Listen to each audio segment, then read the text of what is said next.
Welcome everyone to another Probus Talk. We have today a very special lady coming to us from Kansas in the United States. She is the founder of Intentional Coaching and also a fabulous practitioner of integrative and frequency medicine. In her podcast, High Frequency Living, reminds us how to really be able to transform from the inside out our frequency, our energy for a life of happiness and joy. Welcome, Sallie. Thank you so much. I'm so happy to be with you today. Oh, I am your story, oh my God, is a story that this is going to take several several recordings to get to it, but I am telling you it is a story very, very dear to my heart, very dear to the heart of our community. And if I may preface, I know we're going to speak about joy and embracing your shadow and really how to bring about everyday joy and how that works. But the main part that I love about your journey is how it can change overnight. And how do you rebuild when the world around you is collapsing? Yeah. So, could you share a little bit about what's transpired over the last couple of years and Sure. in your survival story and resilience? Yeah. So, a little over 2.5 years ago, my husband experienced a catastrophic brain aneurysm, and he was gone. And he is a miracle. The day it happened, it was a normal day. We were at home. We were in the pool. We were having a fabulous Sunday, talking to his family in Germany, and then suddenly he was not okay. And they lost him in the ambulance. We got to the hospital after hours of waiting. The nurse said, prepare for the worst. If anyone needs to see him, they should be here right now. And you should consider organ donation. Devastating, to say the least. 48 hours, like 24 to 48 hours. Yeah. You're okay. And Yeah. then you're having an organ donation conversation. Yes, exactly. Exactly. And no indication that anything was wrong with him. He was fine, and then suddenly he wasn't. And he survived. I talked with him. I spent hours with him, and I said, I'm touching your arm, I'm squeezing your hand, and now you're squeezing my hand back. And after hours, he started to squeeze my hand back. And of course, the nurses didn't believe me. They said, even if he is, it doesn't matter because his eyes are not responding. He's just not there. So I added that in, and I said, and now you're opening your eyes and you're looking at me. And within about an hour, they made me leave. When I could come back to see him again, they were ecstatic. They said, oh my gosh, he's opening his eyes. And it was, very joyful, obviously, because now we had hope. And it was an up and down journey from there. It seemed like he's going to be walking out of here in a few days, and that's not what happened. He went into, I suppose, a coma, and for a few weeks. And when he woke up, he had forfeited a lot of function. And so it was a struggle from there to get him to speak, to move. He's been totally dependent since then. And then last Friday, he had a procedure to install a shunt to drain fluid from his brain, and another miracle. He has made a rapid recovery. He's still recovering. He didn't just get up and walk. However, he's headed that direction. And before, we had no hope that that was going to happen for him, and now we do. And you said he realizes he's lost 2 years, like he's cognitively back. Yeah, yeah. Which is really a miracle. Like every step has been a miracle, but this is the miracle of miracles. Yeah, yeah. He's confused. He doesn't remember what happened. And so we've had some very heart-wrenching conversations, and I'm trying not to overwhelm him with all of that, because it's confusing, and it is overwhelming. And however, he has a road now, and a road to recovery, which is amazing. And really, you and I forgot to do a disclosure at the beginning, Sallie, and our collaborators in our, global plight towards championing, good energy and championing everyday self-agency, really. Yes. In the part that I've had the privilege to witness is that you were that angel, you were the source that I don't think, had he had a different spouse, he would be where he is now. And I'll tell you, our friends that are hearing these. So Sallie is actually professionally a real estate attorney who owns a brokerage in the United States with over 2,500 brokers. Like she's a powerhouse.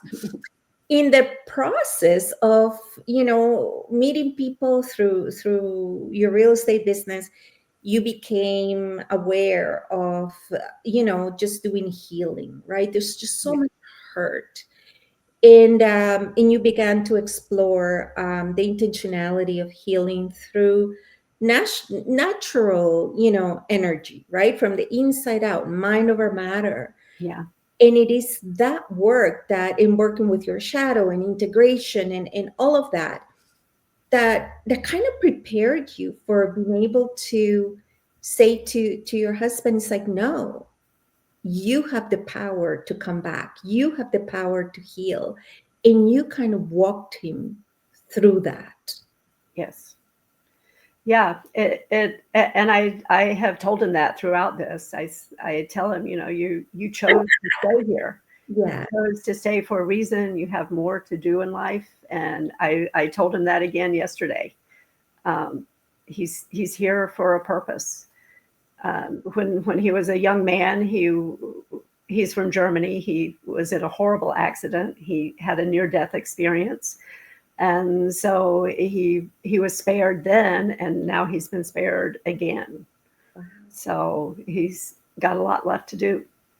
And you know what? In our age, right, we're all like 50, 55 plus. And really, it doesn't matter age. It's just in our demographic, right? Yeah. Our partners may be encountering conditions that, whether we're pre-existing, but we're not aware of it, or new things that occur overnight, right? Perhaps cognitive decline or depression, overwhelm. And, I know I have experienced it, that my mind thinks I can still do things that my body says, no, you can't. Yeah. Right? So there's a lot happening that affects our quality of life, not just physically, but emotionally and energetically.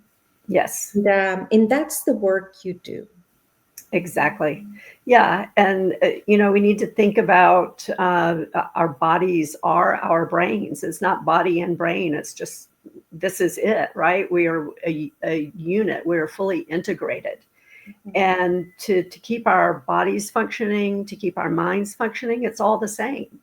Everything. So I've heard a lot recently, they talk about our gut, our digestive system as our second brain.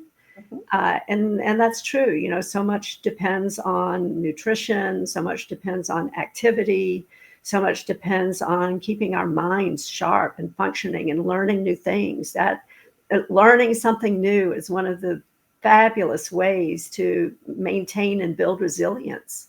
Right. And that's so important for all of us, because we do face different challenges as we age and as we, face maybe perhaps disease and those kinds of things. So resilience is even more important. That's right. And, in one of the important things of the work that you do is the concept of reversing damage. Yes. Right. Yeah.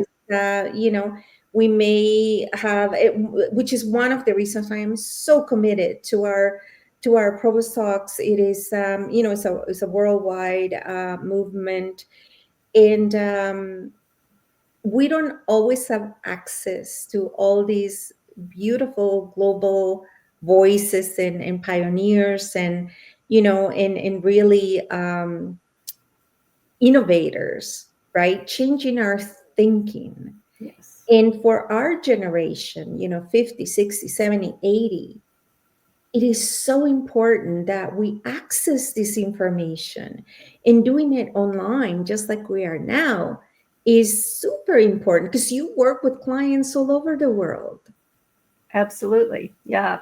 Online is absolutely the way to do things. And it gives us access to the world, as you just said. We're not limited by our communities or the library, everything is at our fingertips when we're online. That's right. That's right. Even listening to stories of hope like yours, Yeah. right, is in connecting with people that have experienced what we're experiencing, and we often think that we're alone, we're the only ones, and sometimes shame sets in, right? Or Yeah. sometimes in actually, I was having a great conversation today with there's an organization called Amica that does a lot of work, and we're not as advanced as you guys are in the United States about the care for seniors and senior communities, like where people can live. And we don't have that. There's like one or two in town, and I don't know why, but we're gonna change that. But anyways, I was speaking with this incredible lady, and I'm writing my new book, and I was saying to her, because they are one of the few senior communities, because senior can be like you're 60, you know what I mean? Like we're not speaking of like 110, right? Like it's Right. an entire life still ahead of you. Like you may have like 40 years, 30 years, ahead of you. And I was saying to her, that I am curious about what happens when you need to refine yourself after maybe you're a widower, or maybe something's happened that all of a sudden your identity, as it were, no longer carries on. Yeah. And that can be hugely, you know, unstable. Like, it just turns your world upside down, just like you did with your husband. It's like all of a sudden the ground's pulled from under you. Yeah, absolutely. When we lose someone, and last Friday, it was 21 years ago since my first husband passed. And so I know you lose someone you've known for such a long part of your life. We lose parents, we lose people in our lives. And when we do, we lose part of ourselves. We lose our identity, because we've known them for so long, we only know ourselves in relation to them. And when they're gone, we lose that big chunk of ourselves. And so you're right. It's a big chunk of our joy, Yeah, exactly. right? Because if your Yeah, children move and they take your grandkids with them, right? It's yeah. like, when your identity and your joy and happiness and resilience is built on Hmm. not just you, but counting on other people, Yeah. it's almost like you have to rediscover yourself. You do. You have to, exactly, good choice of word, rediscover and reinvent who you are. And it's scary, and also it's very freeing and liberating because you can choose who you want to become. And that's a lot of the coaching I do, to choose who you're going to be rather than be who you've been told you are.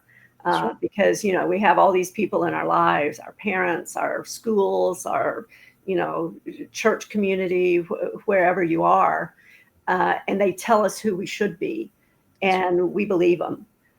And sometimes that really isn't who we are. And so as No scary, longer are. yeah, yeah, so it's scary and it's disorienting, and yet, as I said, it's very liberating because now we can choose the That's right. person that we are, and we are who we are becoming. We are who we are becoming, not who we have been. Exactly. And you know what? Finding yourself alone, yes, it has tons of, difficulties. And I know I am a free agent. And, you're kind of figuring it out on your own as you go. But sometimes it's almost harder when you feel the need to become your next best version of you, Yeah. and the people around you Yeah. criticize you, or the people around you think you're losing your mind, Right. or they, you may color your hair, like you're just trying Yeah. to express yourself. Yeah. And I don't want to go as strong as saying gaslighting, but they don't want to lose you, right? So they're Right. like, what's going on here, where are you Yeah. going, right? Yeah. So having someone that understands that transition from senior to senior, Yeah. right? We're not 20, 30-year-olds telling 50, 60-year-olds, oh, come on, this is the new thing, the new way of doing it, right? We understand because we're living those stages as well, right? Exactly. So much work, and I thank you, and I'm so proud of our collaboration. I'm always learning. I feel like I need to give some back, right? I give you some tips myself, but it's always such a pleasure. Every time I speak to you, I walk away just with tons of reflection and in hope, right? In faith, and in knowing that your future is, be loyal to your future, not always to your past, right? At least not Yes. wholly to your past. Right. So, Sallie, we're gonna put the links to your high frequency living podcast. I know you're working on a new book, and I'm so excited. And we will share it with our friend. We'll share it all over the world because it's gonna be brilliant. And Thank you. we'll put all your contact information, and we definitely encourage people to reach out and to connect, and to re-engage with their joy. Thank you so much. Thank you so much, Sallie. And until next time, bye.